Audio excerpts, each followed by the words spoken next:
This is a brake master cylinder out of a 1966 Dodge Power Wagon, and it's leaking. So instead of buying a whole new one for 150 bucks plus or minus, I'm going to get a rebuild kit and rebuild it, and I'm going to show you how to do that. First thing you want to do is you're going to remove this. There's a little clip ring here, and we're going to be replacing the boot as well. So it's already ripped, but this thing is leaking by inside here internally anyway. So that's what we're going to do. All right, there's the ring, and that should allow this boot to pop off as well. Boot's stuck on it because of all the rust, but we'll get it all cleaned up. There you go. Hopefully you can see that. It's actually starting to come off. Kind of work it around until it pops all off.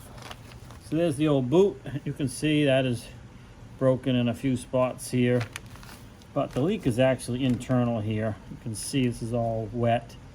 So the next thing is to get this apart here. So that is a clip ring right there. So we're going to go ahead and get that popped out. There should be a spot where it's separates, and I think it's right there at the bottom. And you just want to get behind there carefully, and you can get that to come out like so. Just kind of hold my finger over it too so it doesn't go flying. But there you go. Just before I go any further, I can show you there's a pin that goes in here that's connected up through your brake pedal, and when you push your brake pedal, it pushes this inner part in, and then if you look at this end, you're going to see it pushes brake fluid out through your system, causing your brakes to stop, your vehicle to stop. But there's a leak in behind here coming out this way, so that's why we got to get this cleaned up and fixed. But that's how it works as far as on this end, but we're going to be replacing a lot of this stuff here. The next thing you want to do is get this ring out. So I'm just going to go ahead and see if I can get the screwdriver just underneath the plunger just a little bit and pop up on that washer. There we go. You want to be careful because the plunger obviously is spring loaded. So now that is out. You're going to set that aside, and this will allow your plunger to come out, but you can see you have a rubber gasket right here, a seal. Slowly pull this thing out because you're going to get some fluid, and there's the other half of it right there. So we're going to be replacing a lot of these parts inside here. I'm going to go ahead and dump this fluid all out. Here is the other end where you saw that fluid come out earlier. I'm going to go ahead and remove that, and that for this unit here is a 3/4. That's probably not going to go easy. Oh, I might have to grab a hold of this so the wrench doesn't turn on me. All right, so you can see I kind of got a pipe wrench on there, and I'm going to go ahead and remove this. Hopefully. That is definitely on there tight. Okay, now that the fluid's dumped out, you can kind of see there's the other end of the seal right there. And that's got to come out as well, because we're going to replace that. And you saw that piece down in there. It's hard to see, but if you just gently push on that, don't push hard. That's going to push your other plunger out this end, you can see right here. So we can go ahead and remove that. I'm going to go ahead and remove the fill plug as well, just to make it easier to work with, because that's out of the way now. So now, while I'm waiting for the new parts, I'm just going to go ahead and degrease this thing, clean it all up, and get it ready for the new parts when they come. And if you have a honing tool, it'd be a good idea to hone this out to make sure there's no scratches or anything. All right, it's not perfect, but cleaned it up pretty nice. Got around here pretty clean, so the new boot will go on there good. A lot better than it was. So now we just wait for the new parts. Probably rinse it out one more time with brake cleaner, and do a little bit of cleaning on the inside here. But overall, it is ready to reassemble. All right, so I had a little bit of buildup where it sat for 30 years, even though this thing was brand new. Had a little ring in there, so I just got a honing tool. I put a little bit of brake fluid in there, and I'm gonna just kind of go back and forth, try to be consistent with it, and really try to clean that little bit of a ring up. You guys are not gonna be able to tell, but it cleaned up that ring completely, actually better than I thought it was gonna. So there is no little ridge or anything in there. What had happened is this, even though this was brand new and I put it in 30 years ago, the truck wasn't driven for 20 plus years, and this sat in one position, and a little bit of rust and stuff built up, and it created a ring where this was sitting. So I was able to get that cleaned up, because these things are 150 bucks or better, and you can buy the rebuild kit for like 35 bucks. So I bought the rebuild kit, and we're just fixing this one up. She should be good to go. So I'm gonna get that cleaned out. The important thing now is to make sure this is completely cleaned out. You don't want any particles, anything left in there. So you're gonna use some brake cleaner and whatever else you need to do to make sure that is thoroughly cleaned out, because you don't want any of that stuff getting into your brake line. Okay, so let me just show you the components here. You got a check valve, a spring, a secondary seal, another seal, a washer, retaining clip ring, and this clip ring that holds the boot in place. The new kit comes with the check valve, the spring, secondary seal, your piston, primary seal.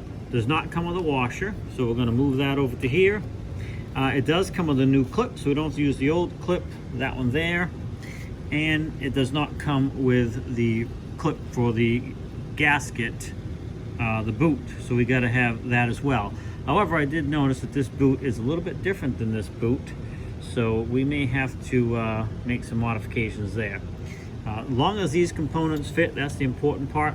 We can deal with the boot issue. So the next thing to do is to get these components slid back into the master cylinder.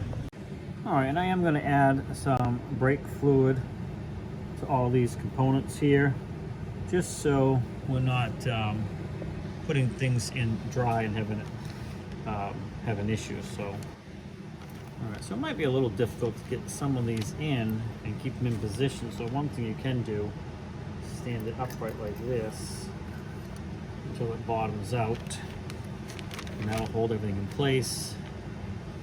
And we will put a little brake fluid on this, okay, and that goes on top of that. It's a little tricky to get in there too, because it's made to seal. Okay, obviously it's made to seal, so hopefully you can see that. Well, it's hard to see, but it's right there. Next, you want to put the piston in.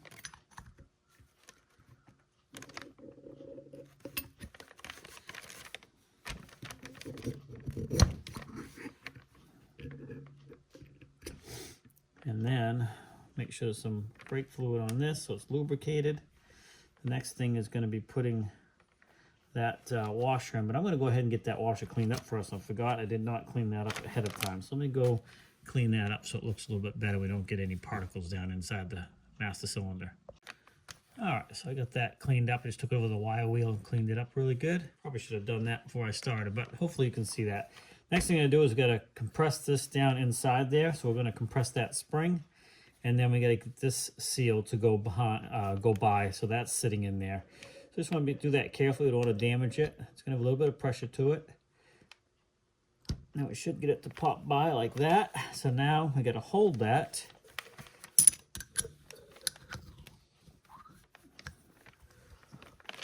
Now the trick is to get this ring on top.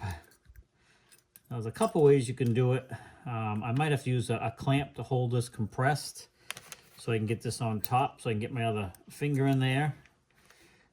Sometimes you can get it to go just like this, but this one appears that it's going to be a little bit of a challenge. I get that ring underneath there. Okay, I got the ring underneath one side, and of course I put away my squeeze pliers. Let me grab those real quick. Okay, so I'm hoping I can grab a hold of this and squeeze it together and get that ring to get down in there the rest of the way. That's going to be the goal. Almost there. Oh, and we got it. All right, so you can see that clip ring is in position. The piston's in position, and that is all back together. The next thing is to get the boot on.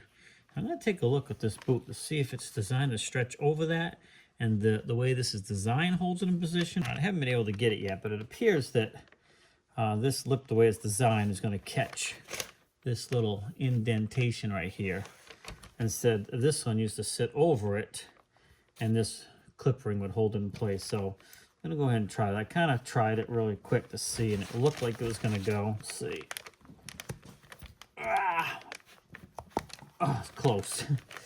Close, close, close. Let's try again.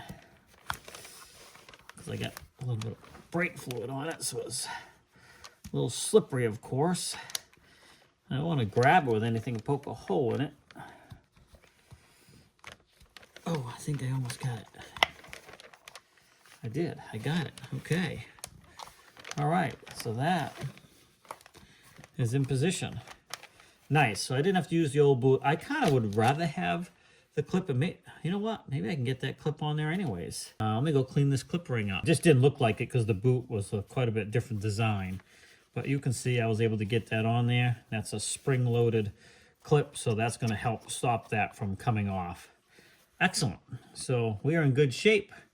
We'll get the cover back on here, and we'll get the connection back in, and it'll be ready to install back into the truck. So if you need to rebuild a brake cylinder, a master brake cylinder, I hope this video helped you out quite a bit. Hopefully this video helps you out. Again, this is a 1966 Dodge Power Wagon that this is going on, and I spent 35 bucks versus 150 plus, and just rebuilt it myself. Thanks for swinging by Shane's Main Shop. Please like, subscribe, comment, come back often for more videos. Have a great day, and we'll see you in the next one. And this is Made in USA.